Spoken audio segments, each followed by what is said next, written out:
My Lecture, My Husband by Giti Licious.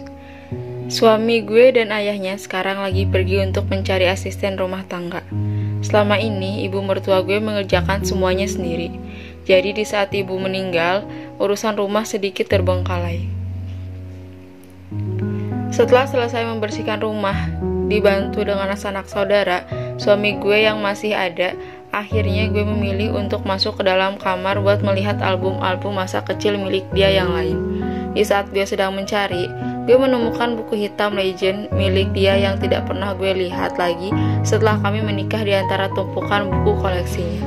Dengan hati-hati, gue mengambil buku itu dan membukanya dengan perasaan tidak menentu.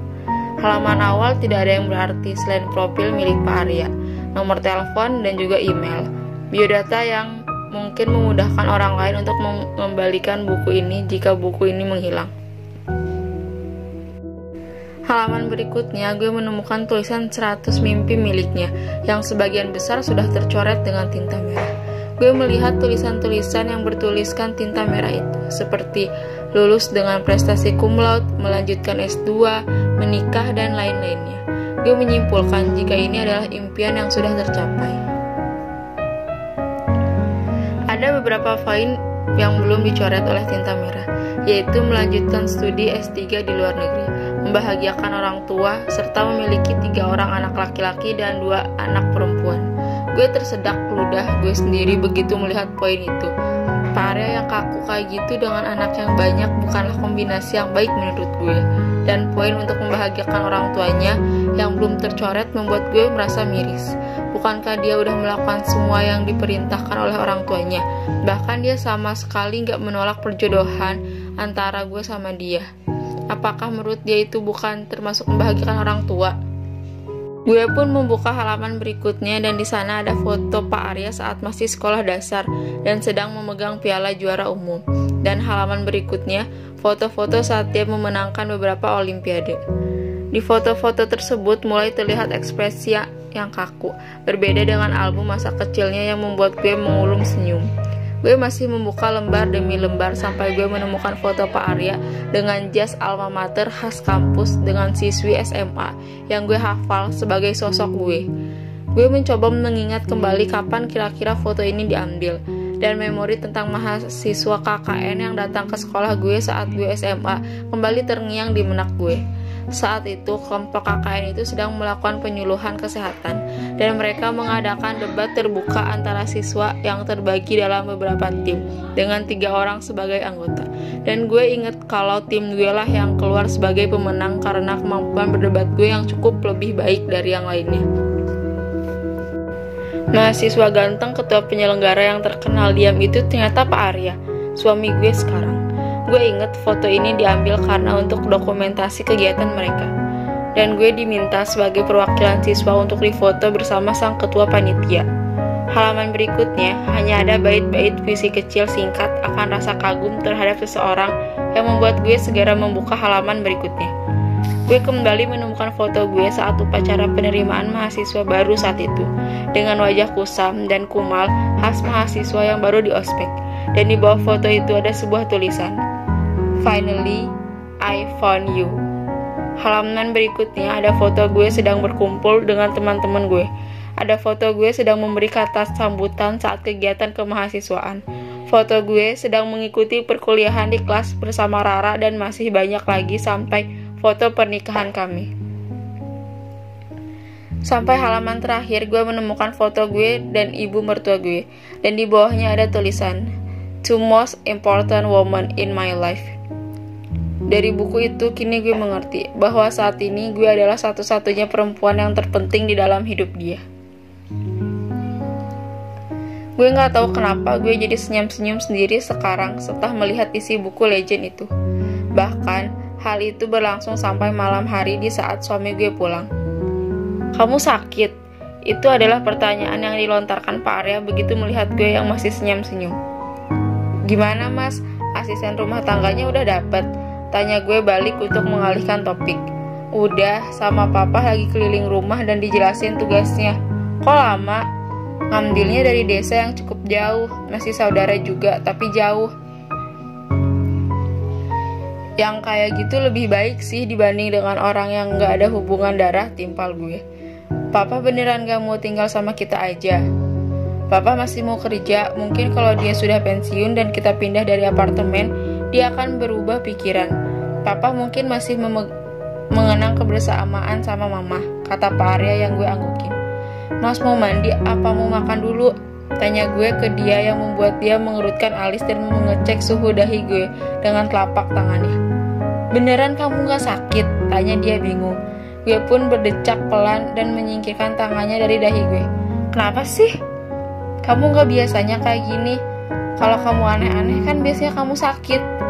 Emang cuma dia yang bilang istrinya sakit di saat istrinya ngasih perhatian. Pas di kampus kan udah pada tahu, jadi gimana? Tanya gue bingung. Ya gak gimana-gimana, jawab Pak Arya. Kalau ada masalah nanti gimana? Kita nikah cuma perlu restu orang tua, bukan mereka. Lagian kamu juga mau lulus kan? Saya takut dibantai di ruang sidang, Mas. Saya kan ada di ruangan itu juga nanti. Mas, kalau sidangin mahasiswa jangan galak-galak dong, nanti imbasnya ke saya.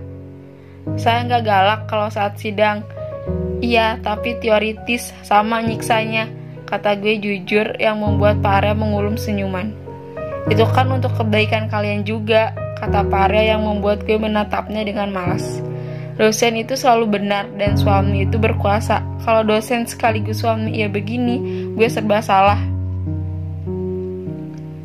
Perasaan tadi muka kamu sumringah, kata Pak Arya sambil membawa gue ke pelukannya di kasur. Semenjak ibu mertua gue pergi, dia mulai sedikit lebih menunjukkan sisi manjanya ke gue. Mas ngasih nilai saya C semester kemarin objektif apa subjektif? Tanya gue yang membuat dia sedikit melonggarkan pelukannya dan menatap gue dengan heran. Objektif, jawab dia yang membuat mata gue memicik curiga. Mas bohong kan? Serius, nilai tugas kamu tuh gak ada, makanya kasih nilai kamu segitu. Saya akan ngumpulin sama Rara, masa gak ada sih mas? Mas cuma mau modus-modus kan? Tanya gue curiga. Modus apa? Gak usah pura-pura gak ngerti, kata gue sedikit kesal. Saya beneran gak paham. Kapan mas tahu dijodohin sama saya? Pertengahan semester kemarin. Tuh kan, mas pasti sengaja deh. Sengaja apa? Cari perhatian saya? Ayo ngaku aja, saya udah lihat semua isi buku hitam kesayangan mas, kata gue yang membuat Pak Arya mengkaku tiba-tiba. Kamu lihat? Tanya Pak Arya yang membuat gue membeku. Gue menutupi mulut gue yang gak bisa dikontrol ini. Saya nemu pas bersih-bersih tadi, kata gue sambil nyengir gugup yang menggaruk rambut gue dengan salah tingkah. Pak Arya pun terlihat salah tingkah sekarang. Kupingnya memerah dan mukanya mengeluarkan ekspresi aneh, terkesan malu-malu yang belum pernah gue lihat sebelumnya. Mas ternyata stalker ya? Dan kamu ternyata gak inget sama sekali tentang saya, balas Pak Arya. Itu 6 tahun yang lalu di saat saya masih kelas 2 SMA. Ya saya mana ingat. Mas juga gak pernah ngomong sama saya. Dasar gak peka. Dasar kaku. Ledekan yang kami keluarkan membuat kami tertawa dengan spontan. Mas, iya. Bisa gak lebih sedikit menunjukkan sisi mas yang itu lebih sering? Tanya gue yang membuat wajah Pak Arya berubah menjadi kaku lagi. Yang mana? Bodoh amat kata gue kesal sambil membalikkan tubuh gue untuk memunggungi dia. Dia tuh selalu pura-pura bodoh untuk soal kayak gini.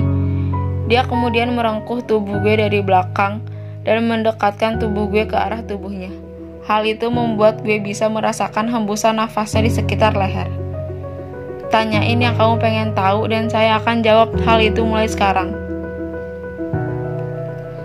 Gue ngerti untuk orang kaku kayak dia, mungkin posisi ini tidak saling tatap muka adalah posisi terbaik dalam menceritakan sesuatu.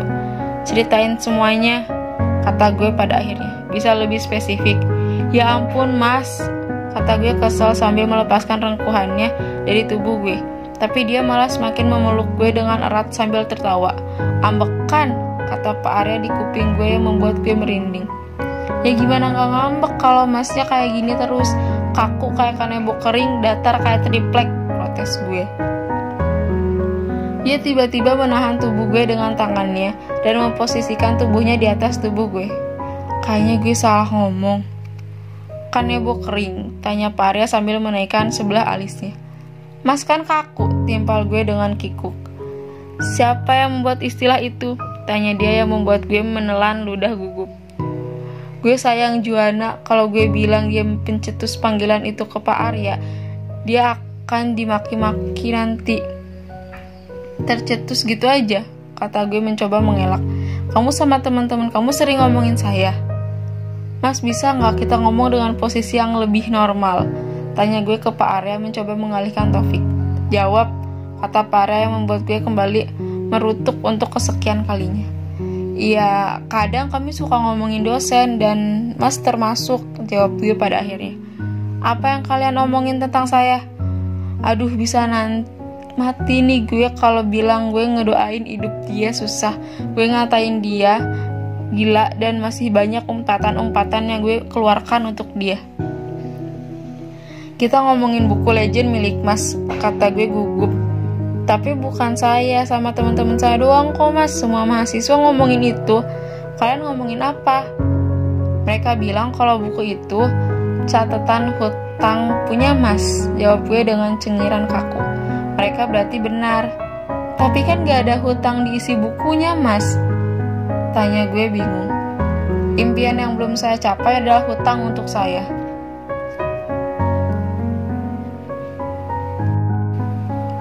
Kami hampir ketinggalan pesawat keesokan harinya karena kesiangan. Untung saja ya mertua gue ngebangunin kami tepat waktu. Kalau tidak, mungkin kami harus mengatur kembali jadwal penerbangan kami. Sementara suami gue harus menyidang mahasiswanya siang ini. Setelah memastikan gue mendapatkan taksi, Pak Arya mencatat nomor polisi kendaraan, nomor bodi taksi, nama pengemudi, dan kode pengemudi. Dia baru melepaskan gue untuk pulang ke apartemen sendirian. Sedikit berlebihan memang, tapi gue jadi lebih melihat sisi posesifnya. Setelah sampai apartemen pun, gue diharuskan untuk menelpon dan mengabarkan kalau gue udah sampai.